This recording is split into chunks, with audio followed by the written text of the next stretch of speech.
Hello. Welcome to the Empowered Artist Collective podcast. I'm your host, Jennifer Apple, a multi-hyphenate actor, educator, acting coach, writer, dog mom, and founder of this vibrant community that champions artists as they carve out their own unique paths in this wild industry. Whether you're just starting out, in the thick of it, or seeking a bit of artistic fuel to expand your toolbox, you're in the right place.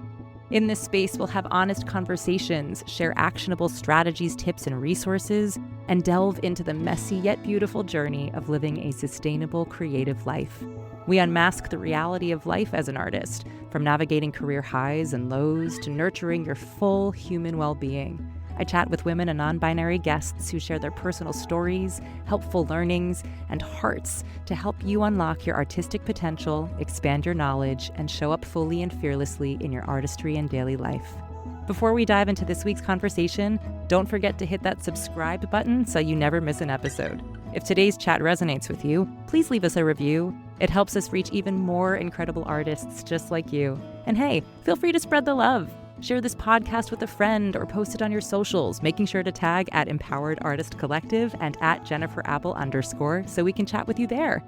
All right, grab a cup of something cozy, settle in, and let's get to it. How does one build a career defined not just by talent, but by joy, leadership, and resilience? In this episode, I sit down with Kate Baldwin, Tony-nominated actor, singer, and teacher, whose perspective on craft and community is as generous as it is practical. Kate discusses her current play, Murder on the Links, at Two River Theater, and reflects on her career thus far, working with visionary directors like Darko Tresnjak, Susan Stroman, Michael Greif, and Jerry Zaks, who all taught her the power of shared vocabulary and artistic trust. She offers tools for navigating creative rooms, like adapting to a director's language, leaning into humor, and remembering to protect the possibility of a happy ending. Together, we talk about how vulnerability and embracing messiness connect us more deeply to audiences, why leadership in a cast is also about setting the tone of care, and how stepping into advocacy roles help shape her sense of responsibility in the industry. From navigating criticism and awards to showing up with curiosity and benevolence and sustaining joy through community, this episode reminds us that what endures is the ability to keep learning, laughing, and lifting others up along the way.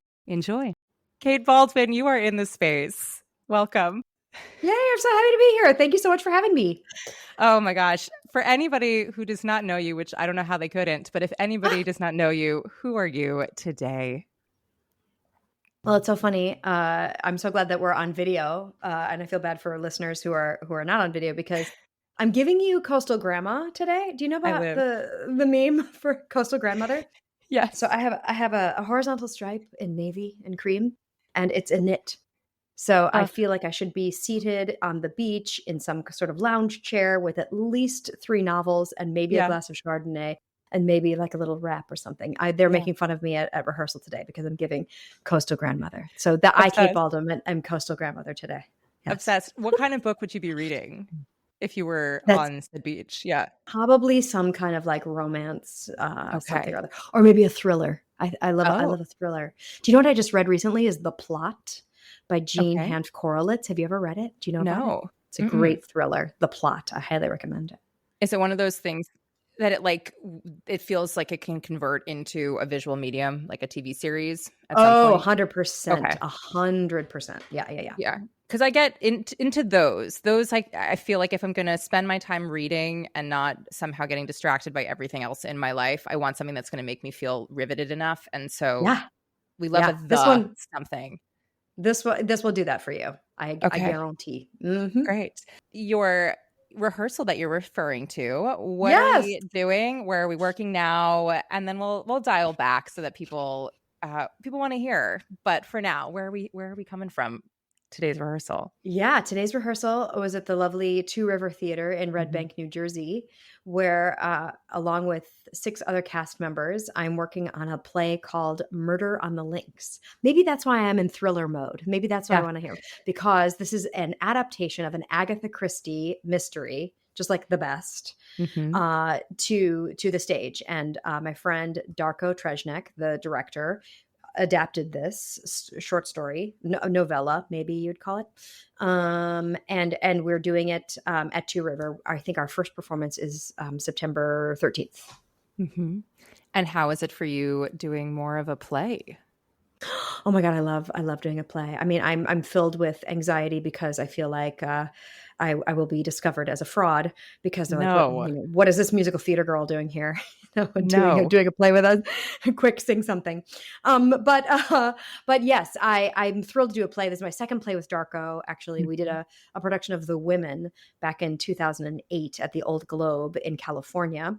And it's so fun to come back and be in his orbit again. I don't know if you know Darko's work, but he won a Tony Award for Gentleman's Guide to Love and Murder. He did the beautiful Anastasia Mhm. staging direction of that musical too. But I know him primarily as a director of Shakespeare and plays. I've never done a Shakespeare with him, but he's quite prolific Shakespeare director, and he does quite a bit of opera too. But his aesthetic is what I think I appreciate the most. His all of his productions are so elegant and fluid and magical. Like he has a Mm. real eye for sound design and lighting design, and it feels like you're so well taken care of as an audience member. So I love living in the worlds that he creates. And if it's an Agatha Christie murder mystery, all the better. Yeah. I love that you're well taken care of as an audience member, but clearly you're also well taken care of as an artist in his productions. Like in Yes. hearing the joy that you Yeah. feel working in that space with him. And it sounds like a relationship that, I talk about this often with random conversations of just like, so much of this industry is like it's not even who you know, it's like the relationships that you built and that you want to keep working with the same people over and over again. And there's a reason that you see, Martin Scorsese always working with Leonardo DiCaprio, not because he can't work with other Mm. people, but because it's like, Mhm. why, if you love working with somebody and you have this rapport and you're excited to go to set or rehearsal or whatever, like you want to share that energy with the people that you love. And what a joy that you get to do that when you find those relationships. Right, it is like learning a new language each time. There's like Yeah. on the first day of rehearsal with any particular creative team, I always say it's like you gotta understand the vocabulary.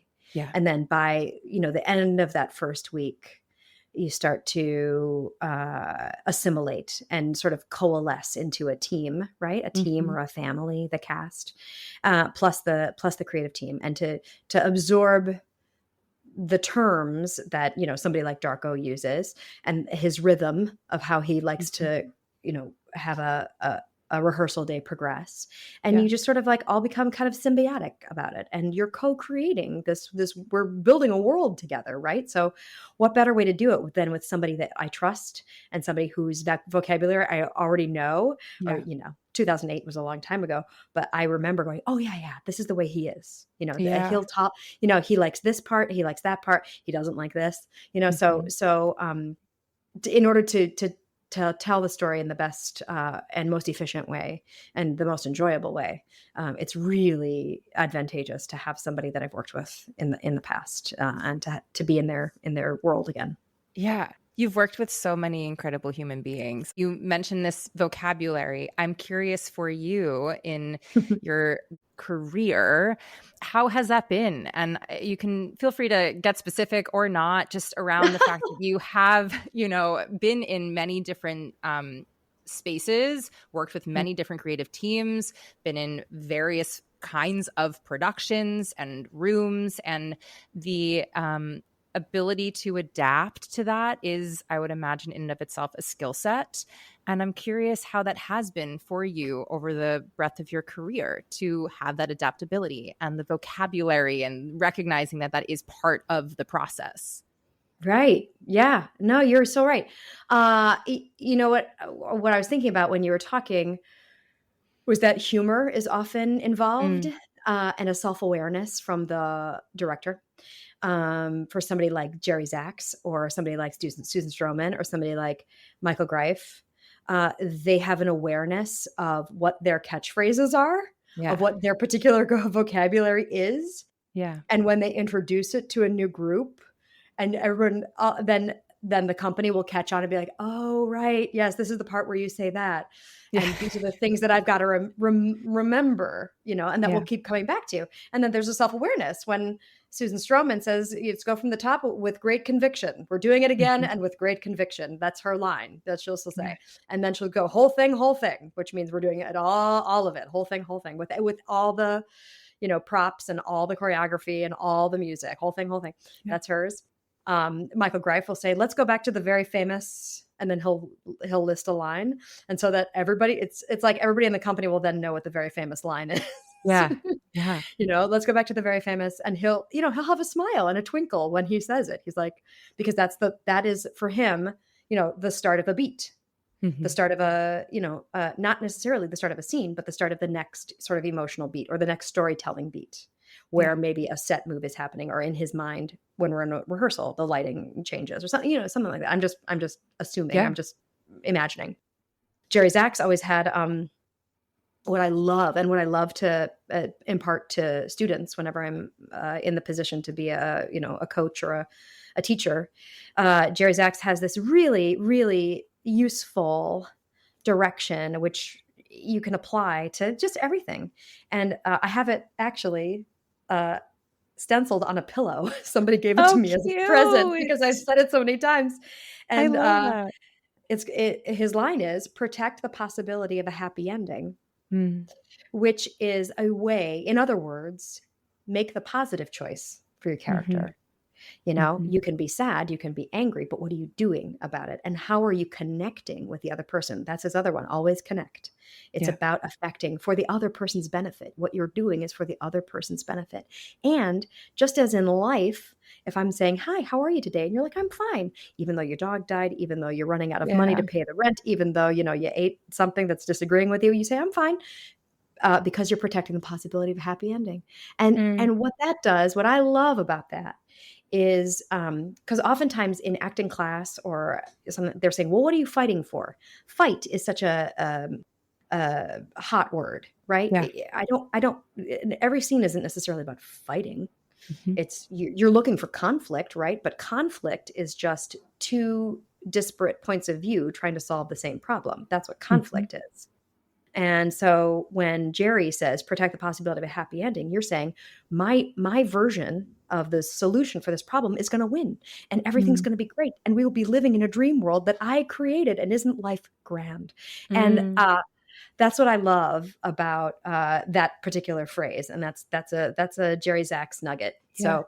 So yeah, so you're right. Learning vocabulary, learning, the methods by which each director wants to proceed, and doing it with a sense of humor, I think Yeah. is the most, and self-awareness is the most Yeah. important part. And of course, I'm catching those three directors that I just named sort of in the middle, or they are established Mhm. directors. They're not quite green first timers.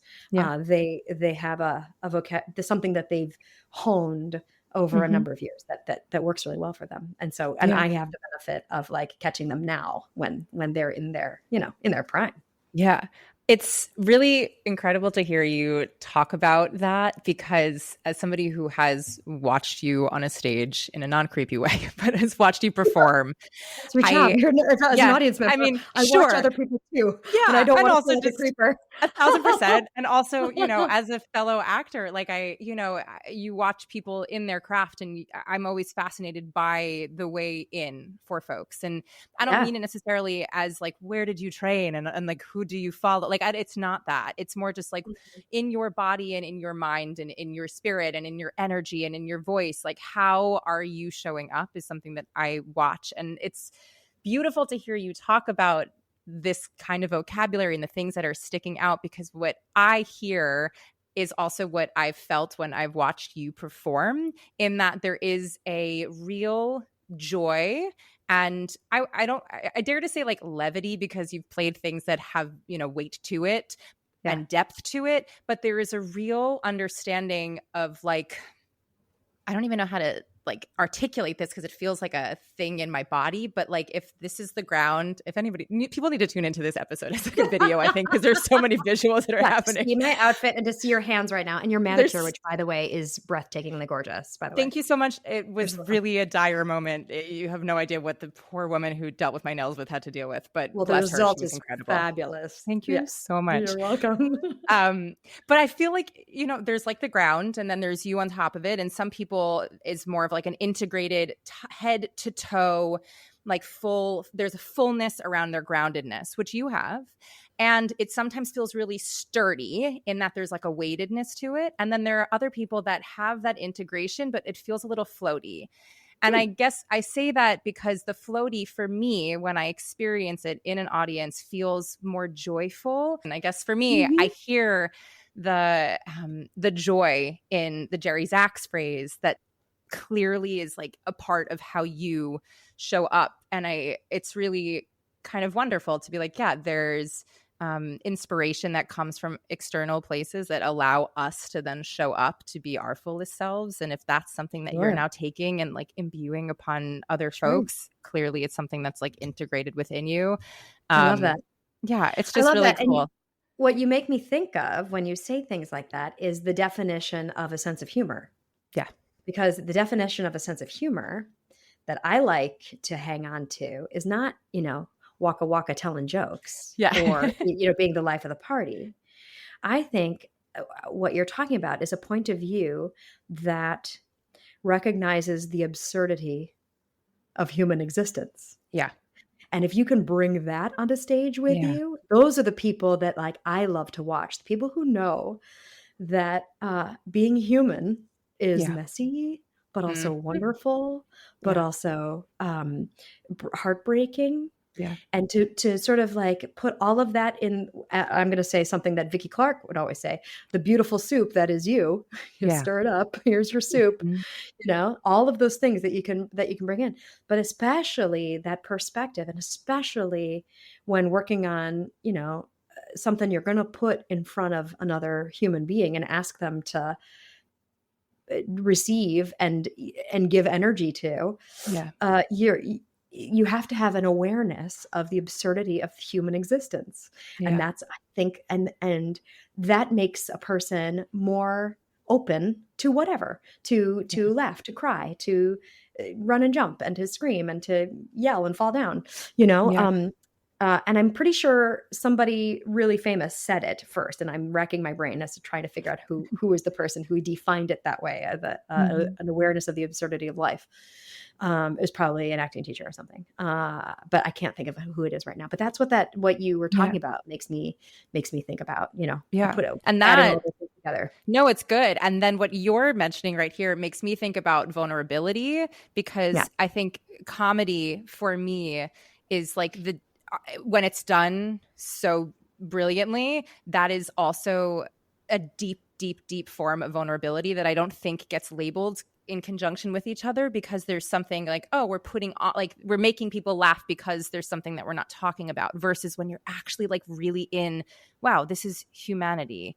And like people, this is a wild thing that we're on this planet and we're interacting and life is happening and so much is happening and we're here and we can joke about it. Like, and we're really present with what is, and to really allow oneself to laugh while the dog died and there's things spilled on you and all this, like when you can do all of that, like that is really where the rawness comes. And we get to do that as performers, and like that's wild. That's our job. That's what lets the audience in, right? That's what lets the audience see you. Because I say this to students all the time who sing songs for me and are so worried about like what their face is doing, what their hands are doing, what their body position. They had a teacher at some point tell them, don't move your feet, don't move your arms, look here, do this, and instead, I want to see a messy human being who is trying so hard against all odds to convey what they want to convey, and if the messier they are, the more I feel like I want to be a part of that. Like I want Yeah. to take care of them, or I want to, you know what I mean? Yeah, you're Very nodding your much. head. Okay, good. Very, very much. No, I'm like the mess is I'm obsessed with the mess whenever I coach as well and teach. Like that's exactly like please, like why are we Mhm. pretending that arguably that's why I'm on certainly on stage, like in a theatrical space when you're right in front of me. Like I feel it energetically. Like in when you're going through that, you give me space to now feel things for myself because you're vulnerable and brave enough to be in that mess that so many other people are not. And you're offering the gift of that open-hearted Catharsis. mess. Yeah, Yeah, you're talking about exactly. catharsis. Yeah. Yep, yep. You're talking Very, about, very real. when you're watching a show and then all of a sudden tears are streaming down your face. You're like, "Wait a Yeah, minute, what just happened?" Like so many yeah. people during Hello Dolly would come and say like there was a song in Hello Dolly called Put on Your Sunday Clothes, Mhm. and it's this joyful song, right? And it's the entire ensemble on stage in beautiful like candy colored uh costumes, just Yeah, bright, and they're not doing choreography that's particularly difficult, but there's something about that, and then a wooden train comes on stage, and it was like clockwork. Audience members would start crying, and they'd be like, "Why am I crying? This is a yeah, beautiful, fun, up-tempo number." But yeah. it was that catharsis, that, like, release of whatever it was Mhm. for so many different individuals. Obviously, an audience is made up of individuals. It's not made of Yeah, a monolith, they don't all feel the same thing, but I love that, theater has the power to unlock all of that, to yeah. release all of that, and, I just think it's so interesting that sometimes it comes out of a joyful song and not Correct. necessarily because Eponine is singing, is dying in the rain, Yeah, yeah. that kind of thing. Hi, actor friends. Talking to you. If finding the perfect monologue has you feeling stuck, I've got just the thing. I've put together a free monologue selection toolkit just for you. It's packed with resources, free and paid options, plus tips for choosing, editing, and customizing pieces to showcase you. Head over to jenniferapple.net/freebie and stop avoiding the auditions that ask for a monologue or waiting for the perfect piece to simply fall into your lap. Dive into this free toolkit that I set up just for you that'll set you up to feel agency over your process and artistry. That's jenniferapple.net/freebie and get started on finding your next go-to monologue. I mean, venturing back to your earlier days with, you don't have to go as far back as high school, but I am Sure. curious for you, having been in this career for such a long time, as the industry, as the world has Yeah. changed Yeah. so many times over. I would love to just go in your own version of whatever that is for you around like your expedition as a performer. Like, how has that been? How has it shifted? Were there certain milestones that you were like, oh my God, this is growth? Or, oh my God, I am a different human? Or, wow, the impact of this thing is really shifting the whole entire ecosystem. I know this is a large question, but I Yeah. imagine it'll open up some little moments, and I'm curious to hear. Yeah. Boy, oh boy. Wow. Okay. What you made me think about though, was when I first moved to New York City, I was cast in a show and I was an understudy. Mhm. For a wonderful actress who I admire her so much, and we're friends to this day. Um, and I was her understudy, so I got to watch her work, Mm. and she had such craft. But aside from being wildly talented and very smart, she was also the epitome of charm, and Mm. she could navigate. She was an expert at reading the room and at charming everyone, so that when she asked for a change in the dialogue or the staging or something, it was met with, "Okay, well, we'll consider this, and, let's have a talk about it." And it was always like, I caught you. There was an ad campaign. You're too young, but there was an ad campaign for CoverGirl, Easy Breezy Beautiful CoverGirl, I'm not and so, that like young. I was around for that. okay, Please, good. But she please, was the no. epitome. I just was watching her being like, "Look at everybody sort of like, like being little birds eating out of her hand," you know what I mean? And Mhm. she had this power, and it was cultivated through genuine kindness and whip smart and prodigious talent, but also a charm. Mhm. And I thought that was amazing. And so watched her. And then the job I had after that was also understudying, but understudying somebody who was always on the defense, somebody Mm. who would get a note and they would say, "Oh, it's not my fault because that was happening at the same, Yeah. and I couldn't get to my spot, and it's so and so's fault, not mine." Or or a line would be changed and it would be met with like a heavy sigh and like a and I had the benefit of those two people and watching them and going, okay, this is the way you do it, and that is the way Mm. not to do it, because it Mhm. sort of like took all the air out of the room Yeah. in a way. And I thought to myself, well, if I could be the person to brighten the room, Mm. to make everybody feel like we're all together and working towards the same goal, why wouldn't I choose that versus Yeah. I'm going to be the fly in the ointment. I'm going to be the squeaky wheel. Not to say that you shouldn't speak up for what you need and what you Mhm. want, but there is a way to do it that Yeah. preserves the good intentions in the room. There's a way Mhm. to do it where uh, uh, people's dignity is preserved. Yeah. And so, and this creating something like a new musical or something or a new play, it's a highly vulnerable thing to write something and hand it to another person to say, or to write a song and have somebody try it on and say, these aren't ironclad things. I remember early, well, let's see, I did a Sondheim review in 2004. Okay, that's when it was. And you know, the director had chosen all the songs and they had all been arranged and stuff. But and Steve Sondheim came into rehearsal and watched what we had put together and had a little notes for us here and there, little things, Mhm. usually about lyrics, not about melodies, which was fascinating. Mm. Um, and I remember, getting up my courage and at a break, telling him how much I love Anyone Can Whistle, which is admittedly Mm. such a weird show. Yeah. And the look on his face, like, "You really like it?" He said, "Oh Oh. my god, you really like it?" And I was like, "Yeah, I like this about it, I like that about it, I like this." And he was like, "Oh my goodness, thank you so much." And here he is, the father of modern musical Yeah. theater, having a moment of like, "Ah, gee, she really," and who am I? I'm a 20 something kid, but it just goes to show that even the people that we consider huge titans of Yeah. our industry, of our uh, culture, of our craft, are incredibly vulnerable inside too. Yeah. So take that into consideration each time you are, on the receiving end of a thought, of some Yeah. information. You're dealing with something that somebody has created or hopefully thought a lot about, Yeah. and you are part of it. And that's why people being critical of a piece of art is kind of always makes me mad, because I, Mhm. I just say, how many hours went into trying to Yeah. create that, and yeah, there are so many ways to get it wrong. There's so many Yeah. more ways to get it wrong than there are to get it right. You know what I'm saying?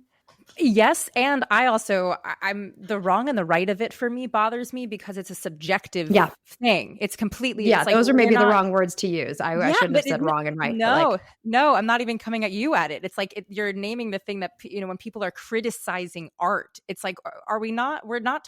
This isn't data. This isn't factual. This is correct. creativity and subjectivity of creatives coming into a room and collaborating to create whatever version of the thing that they want to do. If you want to do your own version that is totally separate, then Zygas doesn't live your life. Like, please go do it.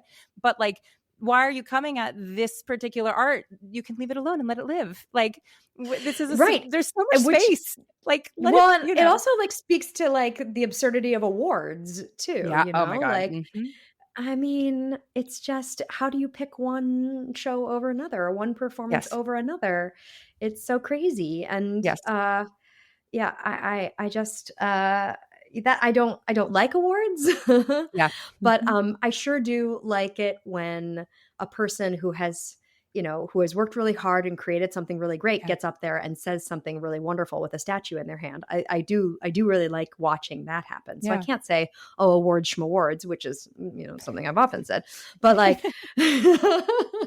but, but it's hard. You can't No, it's compare apples and performances. oranges. Exactly. And Exactly. it's also like, it's such a weird thing because when you have, especially let's say we're dealing with 100 people who could potentially be nominated for like one thing, and then you narrow it Yeah. down to at maybe best 7, for Right. example, then there's still 6 of those people who aren't quote unquote winning, and somehow they're losing, and you're like, what are we doing here? When you just like yeah, I have so many And feelings. what you I've realize when you're in the good company of the losers, as I've been, Yeah. more often than not, you realize too, and you look around Radio City Music Hall and you're like, "Oh, 5 of every 6 people in this place has lost something tonight. Yeah. So no wonder we're there by the end of the night being like, Yeah, yay, what it's time is so this? Oh, I'm strange. hungry." It's It so is just bizarre. strange. Yeah. It's And then you so go, weird. "Oh, I'm with all these other great losers, and I like that person, and I think that person's really da." I'm in good company. I'm fine here. I'm fine here Yeah, with the losers. Yeah, I'm really good. Yeah, correct. it's great. They were like, Yeah. in some ways, it's like reclaiming the word of like we're all losers. Like again, like I don't. We shouldn't even be doing any of that. But there's something so beautiful about like these are people that I admire, who are my Mhm, like peers, who I think are brilliant, and somehow like mhm. we're all in the same boat of like not having the thing that's like it is something that I have a lot of feelings about for the reasons that you're naming. Of like ultimately, what are we doing? We are trying to tell stories about humanity on a stage. We are trying to be brave and vulnerable and collaborate with fellow artists in a world that is really, really hard on in a in spaces that maybe don't give you as much money or time that you might need to do your best and show up in the way you deserve, and still we do it because we love it. And like if that's not like something to be celebrated as its own feat, then like what are we doing? Michael Caine, when he won his Oscar, gave a great speech. If you could find it on YouTube, I bet you can. He's also a really good acting teacher too. Mhm. He says that I think the first thing he says when he's holding his little statue is, "This business is a business of longevity, and I'm Mhm. here because I'm getting this award because I'm still here because Yeah. I've outlasted everybody Yeah. else." And he sort of takes the preciousness off of, the amazing performance that he created, but he's like, Yeah. "I just hung in there the Mm. longest," which I Mm. think is really interesting. Like, that's all I want, honestly, from my own perspective, is just another crack at it. Like, I'd love to, have another shot at creating something. That's all I really Mhm. want. I don't want the statue. I just want the career. Yeah. I want somebody to pick up the phone and call me and say, "Would you come work on this with me?" Yeah. I think that's the mark that's the award as far as Yeah. I'm concerned. Is Yeah. having another go. Yeah. Well, going back to your career, after you understudied these folks and you had some perspective of, okay, when I am leading a company or when I'm in a position where I am the person directly in the rehearsal on the day to day, and you had that opportunity, how did you then take that knowledge and wisdom, again, just put it into practice, and how has it continued through these various areas of your career? Yeah, that's an interesting thing. It makes me think about leadership within a cast, Hmm. and leadership doesn't always come from the place that you think it will. And Tell me leadership more. can yeah, leadership can be overt, can be, who is the leading man, who's the leading woman of the cast, and are they gonna throw a party on their terrace if their name is Bernadette Peters? Yes, you bet they will. If their name is David Hyde Pierce, Yeah. yes, they will. David Hyde Pierce learns the name of everybody who is in the building, I and they love get it. a handwritten card and a bottle of champagne on their birthday Oh my from god. David Hyde Pierce. Yeah, that's the kind of person he is, Mm, creating a personal connection with every single person. We all can't do that. That's what makes him, profoundly special yeah, and wonderful. And then there are people who lead by example, sort of people who are just good energy that you just want to yeah, be near all the time. Because I'm sure you've been in casts too, where there is one little like strain of negativity can yeah, kind of what do I want to say?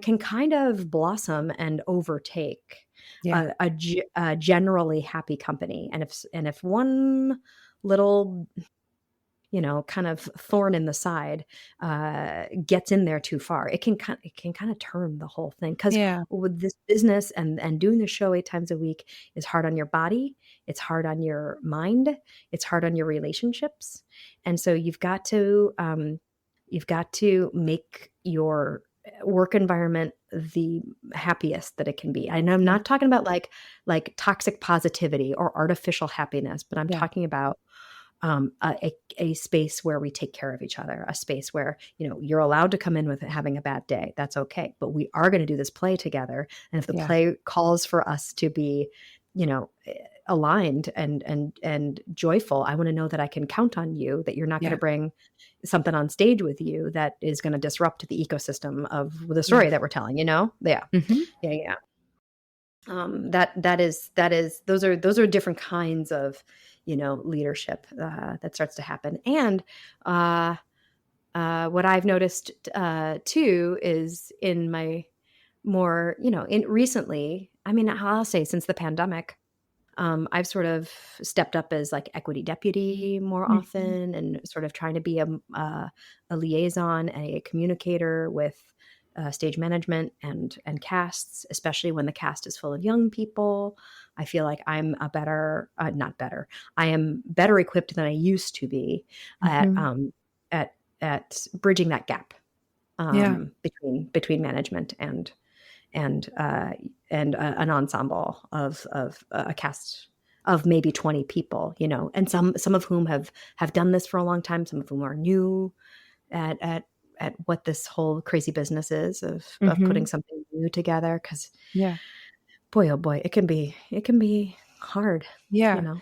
Do you feel like you step into that position because you want to be the voice for those folks, or that space that needs assistance, or because you feel like, all right, I've done this for a while and I know what it can entail, and I want to alleviate other people of that kind of pressure, and Mhm. where does that stem from for you? Yeah, I think it's a little bit of both. I think it's Mhm. because I've been doing this for a long time, so I know how the processes work. And also, I think it's because I'm not afraid to use my voice, and Mhm. I am going to not in this room. Geez, that finger came right out, didn't it? This scolding finger. No, but in a more inclusive, caretaking kind of way. Yeah. I am not. Here's what it is. I'm not afraid of being fired or blacklisted or otherwise ostracized for saying what needs to be said. And I understand that sometimes younger people um, have some fear around that. Yeah. I'm more secure in my career, and so I will say the things. So Yeah. I, have been that person in a cast to say, "Come talk to me. I'll address it with stage management," and they'll never know who brought this up or how Yeah. it came about. But that if there's a real concern and a real consensus around an idea, use me. I'll be your voice here, and I'll stand I love next to you, that. and yeah, and with I you. love that. Mhm. That's really special and incredible, and really incredible that you know that about yourself. And it's also like your place of, I'll call it, privilege, in that you've done this for a while and you know what that is. Absolutely, um i absolutely. I'm curious if there was a shift that you were like, oh, I now can do this, or was this Uh-huh. something that's happened organically over time of like, oh, no, this is something and now I just need to claim it? I think it was born out of the pandemic, Okay. honestly. Yeah, I think it is.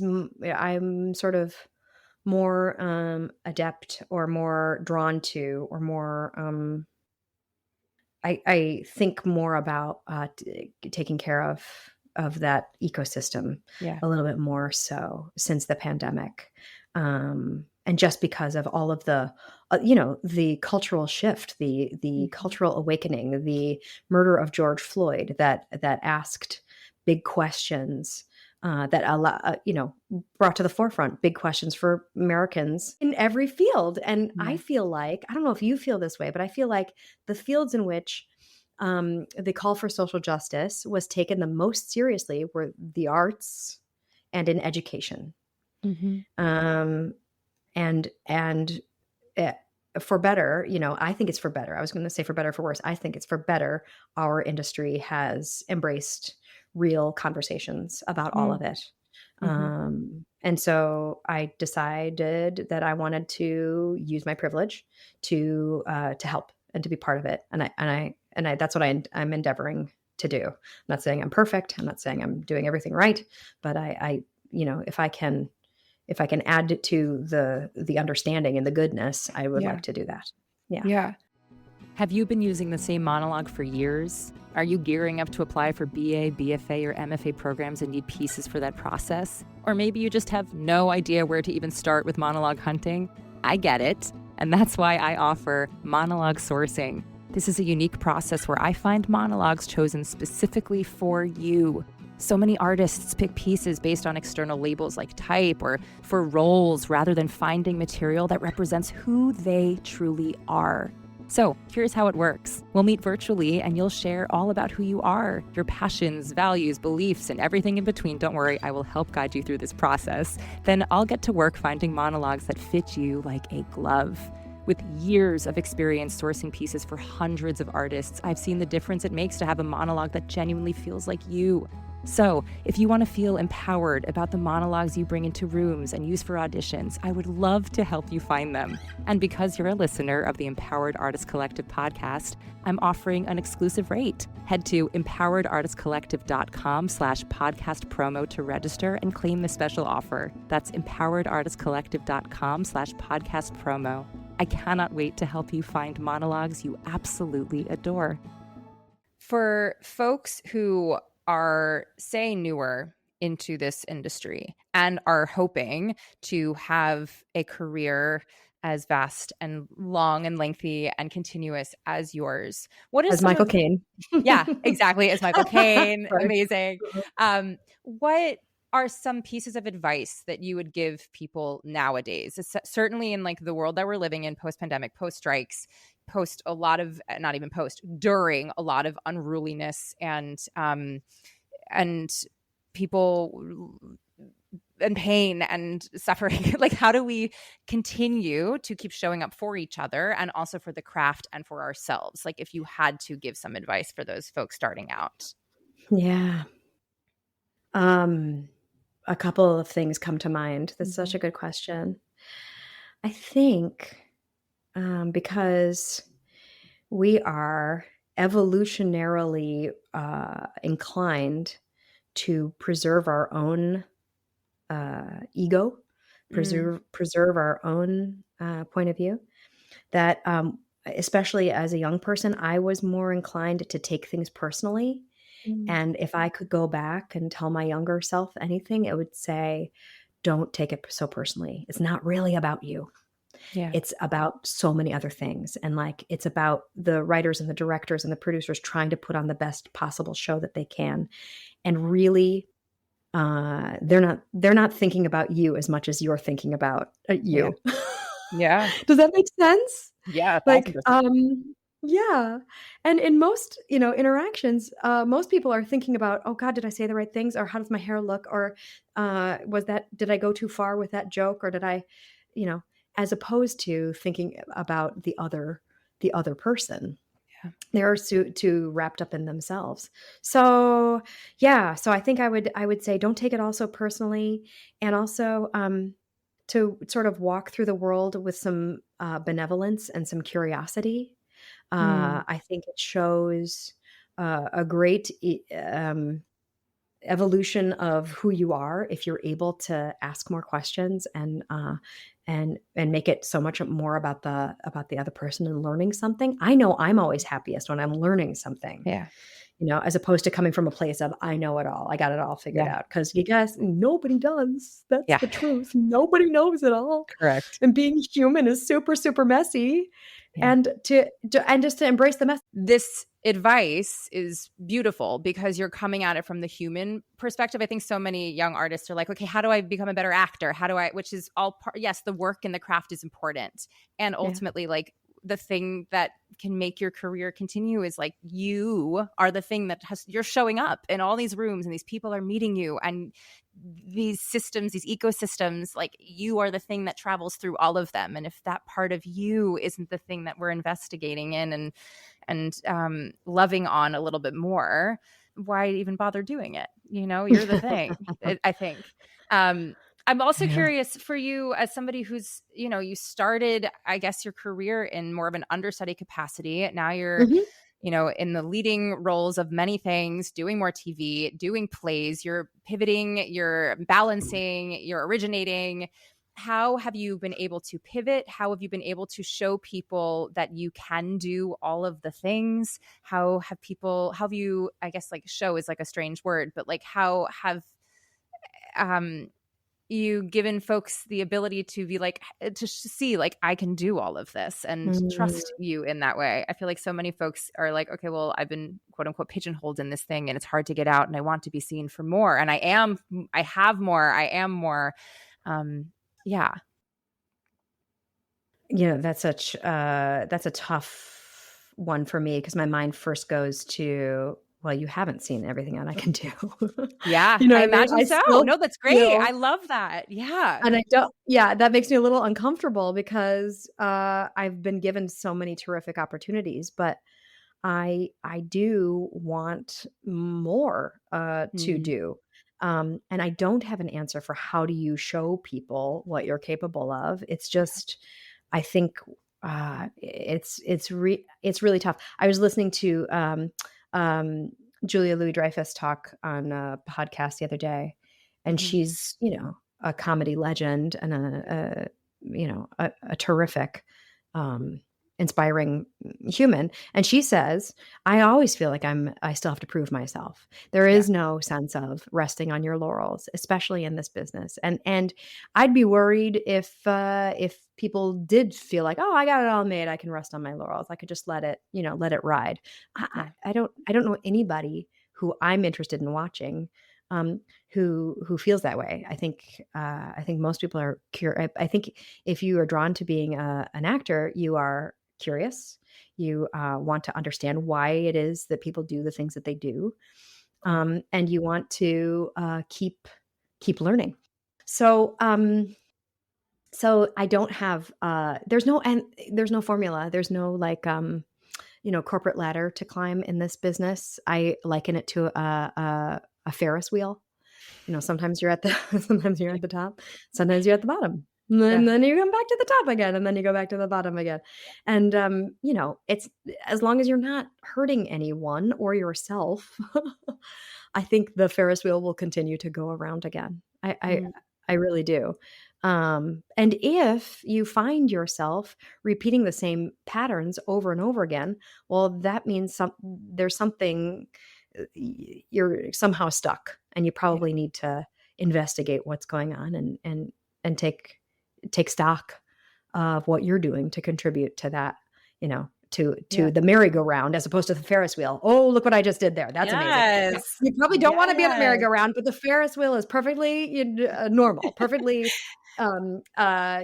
like predictable, historically accurate, the Yeah. Ferris wheel, Not like everything that goes in a circle. We just need the circle to be in the up and down direction, not necessarily around. And round then and I think, around, yeah, exactly. exactly. Yeah, yeah. Yeah. No, Um, it's so true.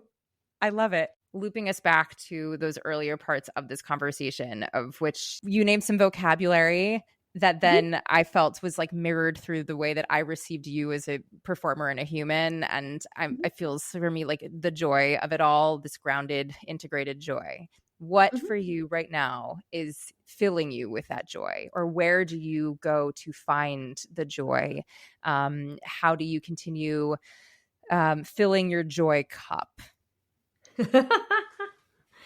Uh, other people. Like, for me, the pandemic was so, so tough because we were so isolated. We Mhm. couldn't gather, we couldn't be together. For me, it's other people uh, and finding out about their stories. It's, the most fun part for me of joining a new cast for like a play or a musical or something is finding out about everybody's life experience. Where did you come from? Where did you go to school? Who are you dating? Like, who are you, Yeah. who are your children? Like, um, um, what are you thinking about? Or, for me, it's finding out from other folks, what their just being curious, showing real care and curiosity about their lives. And that's what makes me happy, and delighting in their perspective, delighting in Yeah. in what makes us the same, Yeah. and maybe what makes us different, and saying, oh, I never really thought of it that way, that kind of thing. And being goofy with each other, trying to make each other laugh. Yeah. And in order to do that, you really have to listen. You Yeah. have to listen and pay attention to what's happening in the room around you, so that you can, delight other people with your goofy whatever. Yeah. It involves, it involves an awareness of the room. Yeah, I was miserable during the pandemic. I have a wonderful husband and a wonderful son, but having the larger community just is food for me. Mhm. Would you consider Yeah. yourself an extrovert? That's so interesting. I don't know. I don't know, because I definitely need time to, like, read a book by myself or go to Yeah. bed early, or, like, I need some insulation time. I Mhm. don't always wanna talk to other people. Yeah. But I do like a party. Yeah. Maybe I just like I just You're wanna gonna have call a up party and Bernadette. celebrate. Yeah. "Hey, Yes, Bernadette, can we use your exactly. terrace, please?" Like, Kate needs a party, so I love a party. I love an excuse to get together and Yeah. bring a snack or a drink over, and, like, Yeah. I mean, my friend Gavin Creel was so good at that. Yeah. His dressing room had, the party vibe in it, and he would throw parties every month. And it was such a wonderful way to bond the cast together. And after, we'd be cleaning up, and he'd be like, we really needed this, didn't we? We needed this, Yeah. and he would say things like that. And I was like, you're so right. We needed it. And the whole company of Hello Dolly, we would cram ourselves into the tiny, you've been backstage at Yeah. those theaters. They're teeny tiny, and you would cram into the dressing rooms and in the hallways, and they'd barely be able to get by with each other. And but we would do that, and after Yeah. spending however many hours a week together, and we'd still try and celebrate each other and try to make each other laugh and lighten each other's load. I think that's what we're here for, right? I think we're Yeah. here to lighten each other's load in life. And if that means having a party, I'm down. I'll do it. You are such a joy, and I know we didn't get into the weeds around, your career milestones and the shows that you've done and the roles that you've played, and arguably in some ways, I apologize to the listener if that's what you thought you'd hear, but I think for me, and what That's is what Wikipedia is for, isn't it? That's Yeah. exactly. And that's what I feel as well, where it's just like to get to spend some time with you as a human being and to hear your philosophy on life and this career and, the rooms and the people that you've spent time with and learned from, and then continue to impart your wisdom and knowledge onto them. I feel, for me, very privileged to be sharing a space with you right now, to learn that in real time and to hear that from you. And I, again, not in the creepy way, but like, I really do think you're brilliant. And so to get to like talk to you on a personal level here is just a privilege. And I'm really Oh, grateful thank that you took you. time out of your rehearsal schedule. Well, thank And you for creating shared. this space. You Thank created you. this space to do it, and you have such speaking of vocabulary, I feel like I'm learning from you, all the wonderful vocabulary you have in terms Thank you. around talking about what we do, Thank you. So thank you for all the work you're doing, and I hope your listeners know how valuable your contribution is. So I I really do. appreciate it. Thank You you. betcha. For anybody who wants to come see this show, for anybody who wants Yeah. to follow your gorgeous work and tune into other parts of your life, where within your boundaries is the best place for people to find you? I'm on Instagram as real Kate Baldwin. Not that there's a fake Kate Baldwin, There but might there are be. other Kate Baldwins. So sadly, I'm dorky real Kate Baldwin. Yeah. I am also at my website, which I'm keeping updated. I'm doing a really good Amazing. job of keeping it updated, which was a goal of mine. It's kate-baldwin.com. And you can find out all kinds of things there, where you can watch things, you can listen to things, you can find out where to get tickets to Murder on the Links at I Two love it. River Theater. I Yes. love it. Thank you Yeah, so yeah, much yeah. for being in this space. You're so welcome. Thank you for having me. I appreciate it so, so much. That's it for today's episode. I hope you walk away with some fresh insights, feel inspired, and a little more empowered to take the next step on your artistic journey. Remember, whether it's a small shift or a big breakthrough, every step forward counts. You've got this, and we're here cheering you on every step of the way. If you found today's episode helpful, don't forget to hit subscribe so you'll never miss out on the discussions we have each week. And if something today really resonated with you, please leave us a review. It truly is one of the best ways to help other artists find our podcast and join in on the conversations. Plus, we feel the love too when you do. And don't keep all this goodness to yourself. Share this episode with your people or post about it on social media. Be sure to tag at Empowered Artists Collective and at @JenniferApple_ so we can see what's landing for you and keep the conversation going. As always, thank you for being here. Thank you for listening. And thank you for being a part of this incredible community. Keep creating, keep thriving, stay empowered. I'm Jennifer Apple. Until next time.